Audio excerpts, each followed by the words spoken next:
Congress party కూడా దాగుడు మూతలాడుతూ ఇవాళ మహిళల విషయంలో రెండు పార్టీలు దొందే కాంగ్రెస్ బీజేపీలు ఇద్దరు కలిసి ఈ దేశ మహిళలకు ఇవాళ తీరని అన్యాయం చేసిండ్రు.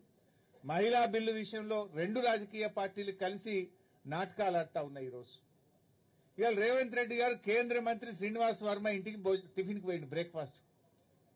ఒకవైపు ఏం జరుగుతుంది? బీజేపీ ఏమో మహిళా బిల్లుకు కాంగ్రెస్ మద్దతు ఇయ్యలేదు, కాంగ్రెస్ నాయకుల ఇండ్లు ముట్టడించండి అని బీజేపీ పిలుపునిస్తుంది. రేవంత్ రెడ్డి ఏమో ఆ కేంద్ర మంత్రి ఇంటికి టిఫిన్కి పోతాడు పొద్దుగాల. అంటే ఏం నాటకాలు ఆడుతున్నారు మీరు?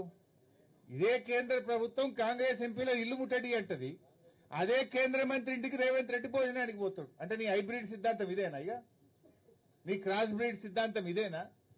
నాకైతే ఆ రాహుల్ గాంధీకి సోనియా గాంధీ గారికి అర్థమవుతుందో లేదో నాకు అర్థమైతలేదు. ఈ క్రాస్ బ్రీడ్ సిద్ధాంతంతో ఈ రేవంత్ రెడ్డి చేసే ఈ హైబ్రిడ్ పనులతో కాంగ్రెస్ పార్టీ బతికి బట్టగట్టదా? కాంగ్రెస్ సిద్ధాంతం నిలుస్తుందా? అసలు ఆయన చెప్తున్నది ఏంది? ఇవాళ పొద్దున ఏడిపోయినావు నువ్వు. ఇవాళ దేశమంతా కాంగ్రెస్ నాయకుల ఇల్లు బీజేపీలు ముట్టడిస్తుండ్రు, నువ్వేమో కేంద్ర మంత్రి ఇంటికి టిఫిన్కి పోతున్నావు. అంటే నీ విధానం ఏంది? నీ పద్ధతి ఏంది? అసలు మీ పోరాటంలో ఉండే డ్రామాలు ఏందో ప్రజలకు అర్థమైతలేవా? నిజంగా కాంగ్రెస్ బీజేపీల పోరాటం నిజమైతే నువ్వు ఎట్లా పోతావు పొద్దుగాల? అంటే మీరంతా కూడబలుకొని ఈ దేశ మహిళల్ని మోసం చేసిండ్రు. ఈ దేశానికి ఇవాళ మహిళా రిజర్వేషన్ విషయంలో మీకు చిత్తశుద్ది లేదు.